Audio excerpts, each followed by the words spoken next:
శ్రీ కన్యకా పరమేశ్వరి ఆలయానికి ఏర్పడే నూతన కమిటీ నియామకాన్ని పూర్తిగా వ్యతిరేకిస్తున్నామని కన్యకా పరమేశ్వరి దేవస్థానం లైఫ్ మెంబర్ తన్నీరు వెంకట సుబ్బారావు అన్నారు. సోమవారం నెల్లూరు నగరం ప్రెస్ క్లబ్ నందు ఆయన పాత్రికేయుల సమావేశంలో మాట్లాడారు. జై వాసవి, జై జై వాసవి, జై వాసవి, జై జై వాసవి, జై జై వాసవి. ఈరోజు పత్రికా సమావేశంలో మేము చెప్పదలుచుకున్నది క్లుప్తంగా చెప్పేస్తున్నామండి. నా పేరు తన్నీరు వెంకట సుబ్బారావు. నేను దేవస్థానం కమిటీలో కన్యకా పరమేశ్వరి దేవస్థానం కమిటీలో లైఫ్ మెంబర్ అండి. నిన్న జరిగిన జూలై 30 కమిటీ ఆ కమిటీ గురించి ఒక 2 నిమిషాలు మీతో క్లుప్తంగా చెప్పి మీ పత్రిక వారి ద్వారా మాకు సహాయ సహకారాలు అందాలని చెప్పి మా దేవస్థానం ఉండే కమిటీ మెంబర్లకి ఆర్య వయసులకి మిగతా అందరికీ కూడా తెలియాలనే ఉద్దేశంతో ఈరోజు ఈ సమావేశం ఏర్పాటు చేయడం అయింది.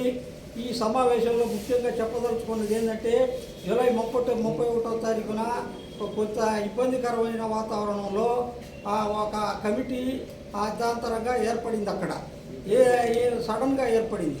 ఏందయ్యా ఇదేనంటే అక్కడున్న ఒక కమిటీ మెంబరు దుక్కాల ద్వారకానాథుని హౌస్ అరెస్ట్ చేసి అతన్ని ఒక కమిటీ కొత్తగా 10 మంది వచ్చి మీ కమిటీ అని చెప్పి వాళ్ళు ఏర్పడ్డారు అక్కడ.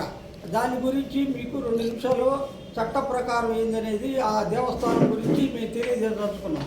2006లో జీవో నెంబర్ ప్రకారం అక్కడ ఆలయ కమిటీకి సర్వ హక్కులు దేవస్థానం వారికి ఆర్య వయసులైనటువంటి 108 గోత్రాలు వారు ఆర్య వయసులకు మాత్రమే ఆ హక్కులు ఉన్నాయి. దానికి ఆ కమిటీ ఏర్పడటానికి కానీ ఆ కమిటీలో నెంబర్లకు కానీ ఉండడానికి వాళ్ళకి హక్కులు ఉన్నాయి. ఆ 108 గోత్రాల వాళ్ళలో ప్రథమ గోత్రం అయినటువంటి పెళ్లికొల గోత్రానికి సంబంధించిన వ్యక్తిని నేను.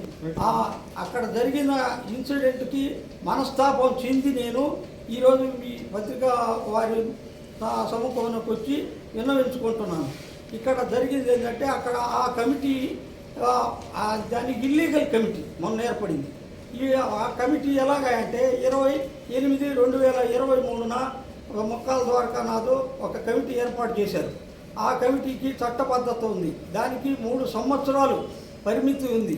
కానీ ప్రస్తుతం ఏదో ప్రభుత్వం ఏర్పడిందనే ఉద్దేశంతో తొందరపడి కొంత రాజకీయ ఒత్తిడితో కొందరితో ఒక అధికారుల సహకారంతో కొంతమంది వచ్చి మేము కొత్త కమిటీ అన్నారు.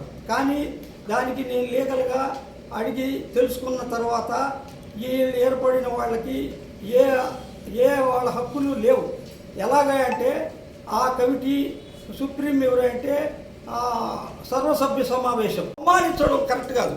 ఏదో కావాలంటే మాట్లాడి చేసి అందరూ పెద్ద మనుషులు వయ్యవాసు లాంటి వాళ్ళు ఉన్నారు, అభిరామ్ శిరావు లాంటి వాళ్ళు ఉన్నారు, లేదా అక్కడ కూడా సౌండ్స్పేటలో ప్రముఖులు ఉన్నారు. కూర్చొని చేసుకోండి. ఏంది పోలీసు ఏంది గర్భగుడిలో వచ్చి సెల్ఫీలు తీసుకునేది ఏంటంటే గర్భగుడిలో వచ్చి సెల్ఫీలు తీసుకునేది ఏంది? అమ్మవారి ఏ గుళ్ళైనా ఒక ఫోటో తీనిస్తారా? ఏ గుళ్ళో ఒక ఫోటో తీనిరు. ఎందుకు తీనిస్తున్నారు? నిన్న పోతే ఒక ఆమె 400కి అమ్మింది చీర. అమ్మి 100 రూపాయలు అడేసి 300 జాకెట్లో పెట్టుకుంటుంది అక్కడ కమిటీ. వీళ్ళ గోళ్ళు వీళ్ళుంటే ఆమె గోళ్ళు ఆమెదే 400కి అమ్మేసి అమ్మవారి చీర 100 రూపాయలు అకౌంట్లు వేసి 300 జాకెట్లో పెట్టుకుంటుంది. నేను చూసా. ఇప్పుడే అన్యాయంగా పోతుంటే ఈ ఇల్లీగల్ కమిటీని నిషేధించాలి. ఈ లీగల్ కమిటీ ఏదో తేల్చుకోవాలి. ఇదే నిర్ణయం. ఇది ఎవరైనా సరే జనరల్ బాడీ మీటింగ్ జరగాలంటే 21 రోజు ముందర ఎవరైనా సరే 21 రోజు ముందర వీళ్ళందరికీ ఇంటి పెట్టి అప్పుడు పెంచి వాళ్ళ కాడ సంపాదించున్నారు. అమ్మవారికి గుడి కట్టడానికి కొంచెం డొనేషన్లు కూడా ఎక్కువ తీసుకోమని చెప్పి నా డిమాండ్ అన్నప్పుడు ఆయన కూర్చోబెట్టి వాళ్ళందరినీ 100% కాదు 50% పెంచగలమయా అని చెప్పి వాళ్ళందరూ నిర్ణయించి 1,20,000 ఉన్న బాడుగుల్ని 1,80,000 చేశానయ్యా నేను అన్న తర్వాత నేను కేసు విత్డ్రా చేసుకున్నా. కొంత డొనేషన్లు కూడా ఎక్స్ట్రా వసూలు చేసామయ్యా వాళ్ళ దగ్గర అన్న తర్వాత నాకేం ద్వారకా ఏమి ఆయన ఇది కాదు, ఈ గురుబ్రహ్మం ఏం మాకేం ఇది కాదు, వీళ్ళు ఎవరు మాకే కాదు. ఇంకా గురుబ్రహ్మం బంధువు ఇంకా 40 సంవత్సరాలకి మా చెల్లెల్ని వాళ్ళ ఇంట్లో ఇచ్చున్నాం. న్యాయం ధర్మం ఒకటి కావాలి. అమ్మవారి ఆస్తికి అంత ఇంచి జరిగినా కూడా ఒక ముక్కు పొడకు కానీ, ఒక కుంకుమ ప్యాకెట్ కానీ, ఒక జాకెట్ పీస్ కానీ, ఒక పెద్ద ఆస్తి కానీ ఏమాత్రం నష్టం వచ్చినా మా 3500 సభ్యులు వస్తారు, దాన్ని కాపాడుతారు. అమ్మవారి దయాకృపతో ఈరోజు ఇక్కడ వచ్చి నేనున్నాను.